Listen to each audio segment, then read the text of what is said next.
Students, I am B.D. Pal.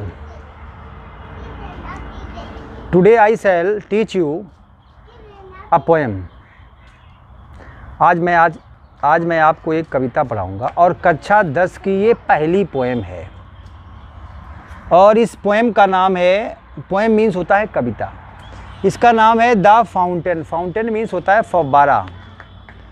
इसके जो poet हैं, पोएट मीन्स होता है कवि, उनका नाम है जेम्स रसेल लॉवेल। क्या नाम है? James Russell Lowell. तो जब इन्होंने पोएम लिखी फाउंटेन पोएम, तो फाउंटेन मीन्स होता है फव्वारा, और फव्वारा सदैव हर समय गतिमान रहता है, और फव्वारा जब तक गतिमान रहता है तब तक वो फव्वारा रहता है, और जैसे ही फव्वारा बंद हो जाता है उसका फव्वारा का अस्तित्व खत्म हो जाता है। अगर मैं इसको अपनी साहित्यिक भाषा में कहूँ तो मनुष्य जब तक चलता रहता है, सही काम करता रहता है, तब तक वो मनुष्य बना रहता है। क्योंकि आप जानते हैं, कहा गया है man is a social animal. याद रखिएगा, एनिमल और सोशल एनिमल में केवल एक शब्द का अर्थ है। सोशल एनिमल मीन्स होता है सामाजिक प्राणी, सामाजिकता नहीं है तो आप फिर only animal, you are only animal. इस कविता में जेम्स रसेल लॉवेल जो हमारे पोएट हैं, उन्होंने कक्षा 10 के पाठकों को ये समझाने की कोशिश की है कि अपने आप को अस्तित्व में बनाए रखने के लिए आपको फव्वारा जैसा गतिमान रखना है। अगर आप गतिमान रहेंगे, जैसे फव्वारा जब तक चलता रहता तब तक फव्वारा रहता है, बाकी वो ख़त्म हो जाता है। ऐसे ही देखिए, मैं इस पंक्तियों पर आता हूँ जेम्स रसेल लॉवेल की। जो फर्स्ट स्टैंजा, देखिए जो पोएम की लाइनें होती हैं उन्हें स्टैंजा कहा जाता है। स्टैंजा इसमें 4-4 लाइनों का स्टैंजा है। जैसे पहली है into the sunshine, into the sunshine. दूसरा लिखा है फुल ऑफ द लाइट। तीसरी लाइन कहती है लीपिंग एंड फ्लैशिंग, और चौथी लाइन कहती है फ्रॉम मॉर्न टिल नाइट। आप देखिए जगह जगह मैंने अंडरलाइन किया है, क्यों? ताकि हम अपने पाठकों को ये बता सकें कि इसके मीन्स क्या होता है। मैं शब्दों पर आता हूँ। इनटू मीन्स होता है मोशन, गति में। सनशाइन मीन्स होता है धूप। Full of the light, light means Prakash, full माने परिपूर्ण है। लीपिंग एंड फ्लैशिंग, लीपिंग माने उछलते हुए, एंड मीन्स और फ्लैशिंग मीन्स होता है चमकते हुए। तो देखिए ये जो पोएम पढ़ी जाती है, ऐसे पढ़ी जाती है कि इस स्टैंजा में कवि कहता है, in this stanza the poet says that. ऐसे बनाते हैं, एक्सप्लेन करते हैं, आगे जब फर्स्ट ईयर में आएंगे तो मिलेगा। तो कवि कहता है कि सूर्य के प्रकाश में, अर्थात धूप में, प्रकाश से परिपूर्ण जो फव्वारा है वो उछलता रहता है और चमकता रहता है। और कब से? सुबह से लेकर शाम तक। तो कवि कहता है कि जो फव्वारा है वो सूर्य के प्रकाश में सुबह से लेकर शाम तक उछलता रहता है और चमकता रहता है, और प्रकाश से परिपूर्ण रहता है, प्रकाश से परिपूर्ण रहता है। वही बात मैंने आपको शब्दों में बताई है, इनटू द सनशाइन। धूप में भी गति उसकी कम नहीं होती है। हम लोग तो कह देते हैं ऐसा धूप है, बैठ लिया जाए। फुल ऑफ द लाइट, जब खूब पूर्ण लाइट होती है तब भी वो जो है क्या होता है? चमकता रहता है और उछलता रहता है, चमकता रहता है, और सुबह से लेकर शाम तक। अर्थात दिन बना हुआ है काम करने के लिए और रात बनी है आराम करने के लिए। स्टैंजा नंबर जब 2 पे आते हैं तो लिखा इनटू द मून लाइट, चांदनी के प्रकाश में। इनटू माने मोशन, द मून लाइट माने होता है चांदनी, चंद्रमा का प्रकाश। वाइटर देन स्नो, देखिए यहाँ पर डिग्री है, वाइटर मीन्स अधिक सफ़ेद, और देन स्नो बर्फ से भी अधिक सफ़ेद दिखाई पड़ता है। कौन? फव्वारा।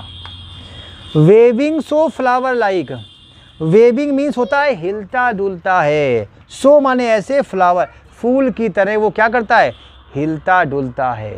अर्थ और लिखा है व्हेन द विंड्स ब्लो।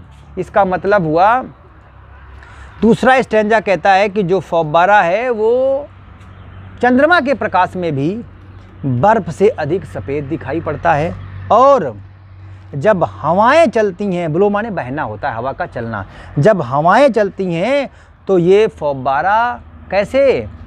फूलों की तरह हिलता डुलता है।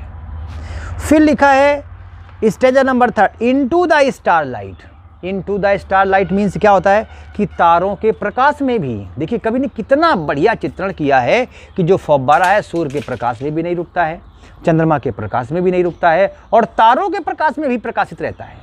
तो लिखा इनटू द स्टार लाइट, चंद्रमा के तारों के प्रकाश में रसिंग इन स्प्रे।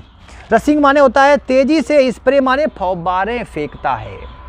और लिखा हैप्पी एट मिडनाइट, रात में भी प्रसन्न रहता है, एंड हैप्पी बाय डे, दिन में भी खुश रहता है और रात में भी खुश रहता है। स्टेंजा नंबर 4 कहता है एवर इन मोशन, सदैव गति में रहता है। एवर इन मोशन, सदैव गति में रहता है। ब्लिथसम एंड चीयरी, प्रफुल्लित और आनंदित रहता है। प्रफुल्लित और आनंदित रहता है। स्टिल क्लाइंबिंग हेवन वर्ड, और कहता है फिर भी आकाश की ओर, स्वर्ग की ओर ऊपर चढ़ता रहता है। और नेवर अवियरी, और कभी भी थकता नहीं है। मोशन माने गति, ब्लिथसम एंड चीयरी माने प्रसन्नता पूर्वक, आनंदित होकर।